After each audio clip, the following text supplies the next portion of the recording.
Everyone सबैजनालाई नमस्ते मेरो युट्युब च्यानलमा। आज चाहिँ हामी कहाँ गइरहेछौँ भने आरआर गार्डन भन्ने ठाउँमा गइरहेछौँ। आज चाहिँ मेरो मम्मीको बर्थडे भएको कारणले चाहिँ हामी चाहिँ बर्थडे मनाउन चाहिँ माथि आरआर गार्डन भन्ने ठाउँमा गइरहेछौँ। सामानहरू यसरी लिएर गइरहेछौँ। अब चाहिँ हाम्रो एकछिनमा केक काट्ने पालो हुन्छ। अब केक काट्ने पालोमा चाहिँ मैले लेआउट गर्नुपर्ने हुन्छ। टक्क मम्मीलाई बिचमा राखेर मम्मीको आमा बाबालाई साइडमा राखेर हजुरआमालाई त्यो बर्थडे लेखेको मैले हालिदिएँ।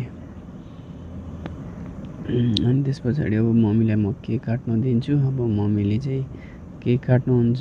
चक्कु त्यहाँ कता छ अब खोज्दैछ। अब चक्कु खोजिसकेपछि चाहिँ ट्याक्क केक काट्ने हो। अनि त्यस पछाडि केक खाने हो सबैजनाले।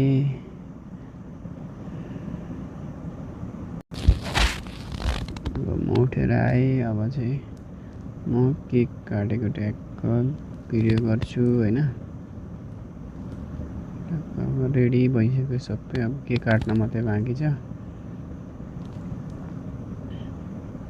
मेरो छोरी फेरि एक्साइटेड छ क्या केक खानुको लागि। यसलाई यत्रो हतार भइसक्यो। मजाले सम्म मारेर बसिरहेछ क्या।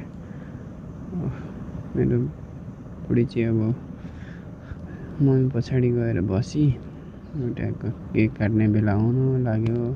अब ट्याक्क झिलझिले बालिदिने हो यसरी ट्याक्क होइन। यो चाहिँ स्प्रे हानिदियो। अब ट्याक्क ह्याप्पी बर्थडे टु यु भयो। अब चाहिँ यो भइसकेपछि बाबाले चाहिँ स्प्रे हानिदिँदै हुनुहुन्छ। काटेर बाबालाई खुवाइदिनु भयो मम्मीको बाबालाई। अब मम्मीको अब चाहिँ ट्याक्क आमाले मम्मीलाई खुवाइदिनु भयो केक।